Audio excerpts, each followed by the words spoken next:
So, if you must know, my favorite white supremacist organization, aside from the NFL, obviously, it's got to be the KKK. Because, let me tell you something, it's gotten way too easy in this country to be anonymously racist. You know? All you gotta do, you sign up for Twitter, you get an anime profile picture, now Goku's calling me the N-word, right? And I'm on my phone like, first of all, Goku would never say that, he's a friend to all. But the Klan?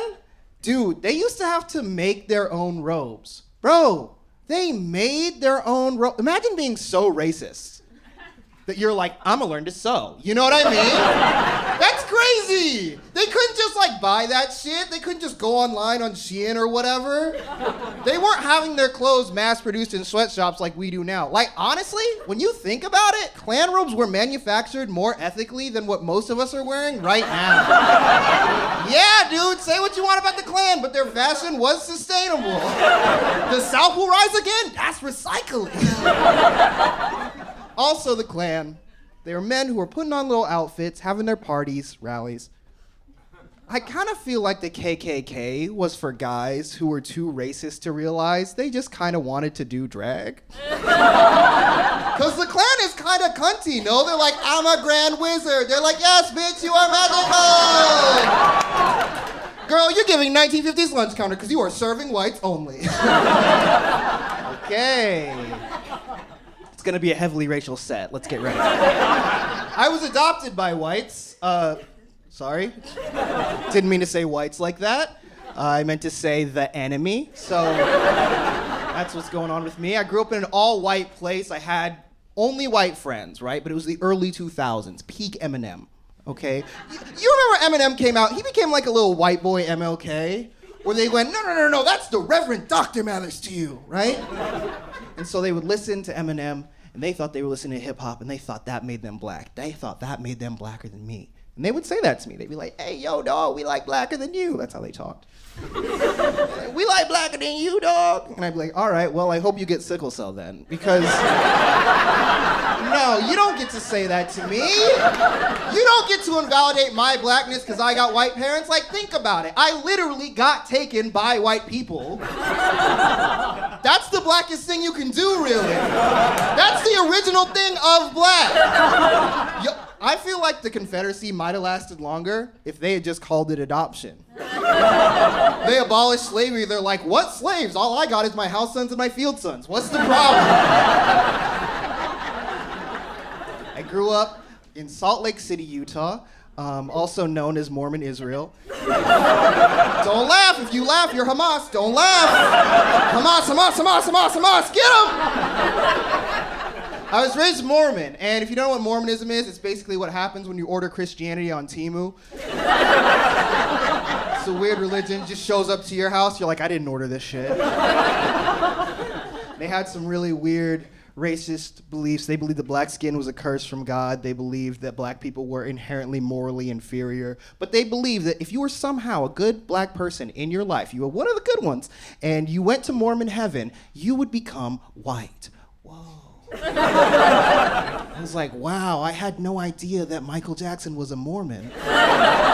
Because based on what he was doing, I would assume Catholic. You know what I mean?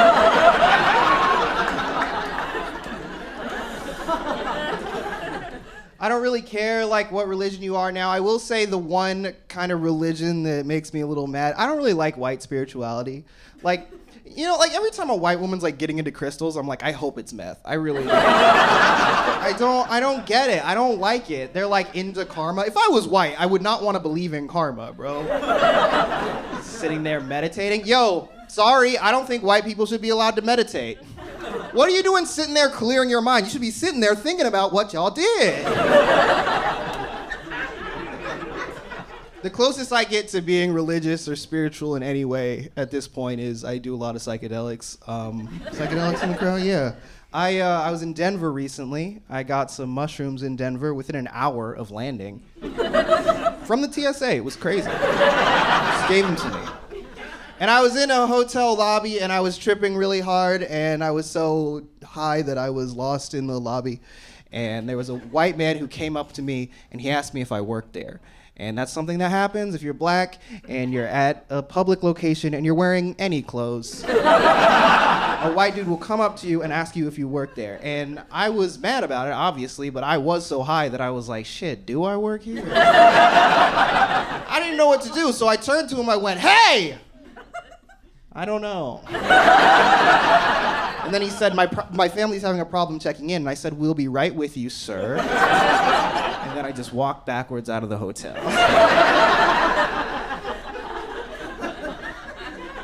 My girlfriend likes getting high too. She likes smoking weed, but weed makes her horny, okay? Weed makes me overthink.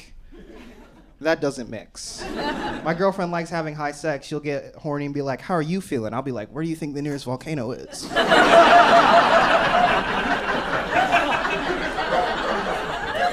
I had to explain it to her recently. I'm like, girl, I cannot have sex with you while I'm wondering if the universe is a simulation. You know what I mean?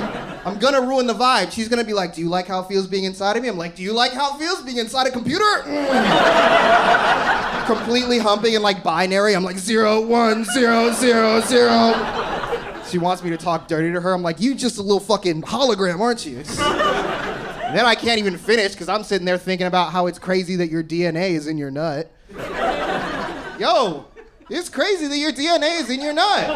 Your DNA, like who you are on a molecular level, that's in my fucking man juice. And I'm just shooting that all out, looking at pictures of the girl car from Cars. That's crazy. That's wild.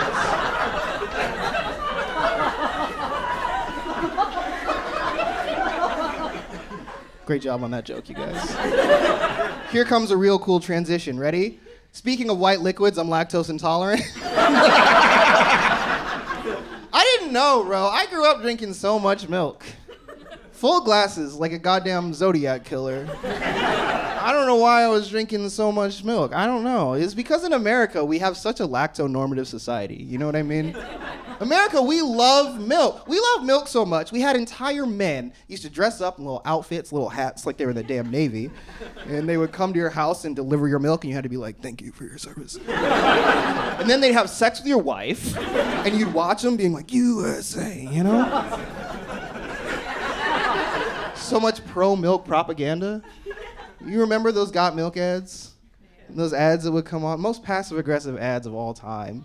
They come on and be like, oh, you don't got milk? What are you, gay? You're like, yo, relax. And those ads, they lie too, they lie. They said, you drink milk, you get strong bones. Did you guys hear that growing up? Drink milk, you get strong. That's not true. Yeah, I looked it up. That's not true at all. Calcium's not real. That's not right. But you can't lie about that. About food, right? Like, what's next? Do carrots not really help my vision? Can I digest gum faster than 7 years? Is cauliflower not doing ethnic cleansing on broccoli? Like, where do the lies end, bro? I can't handle it. I become like a conspiracy theorist now, but instead of talking about the Illuminati, I'm always talking about Big Dairy. I'm always pulling my friends aside, like, why you think they call it 1% milk, bro? Because that's who gets the profits. Yeah, think about it, dog. Think about it. In the American workforce, what demographic gets paid the least? What demographic always gets paid the least? It's women of color. WOC. Flip that backwards, what's that spell? Think about it. My friends will protest to police, they'll be like, fuck the pigs. I'm like, and the cows, nigga, and the cows. It's good. That one was written on drugs as well, as many of them are. I lived in Chicago for 7 years. What I used to do in Chicago is I would take acid and I would get on the Blue Line train, okay? And this is a great way to see the city. I'd be tripping. I would see the buildings waving. I wave back at them, you know. And I did this one time, and there was this homeless man or unhoused person, whatever you want to say. I don't know if it's like a African-American versus black thing. You know what I mean? Because like black people were like, say black. I don't know if there's any homeless people like, nah, it's homeless with a hard H, brother. I don't know. But he got on. And the only reason why I'm bringing it up that he was homeless is because he started speaking what I can only describe as homeless language at me. And I was so high that everything he said made perfect sense. He was like, you're a horse. I'm like, well, jump on my back then. And then I watched this man turn around and his whole entire ass was just out.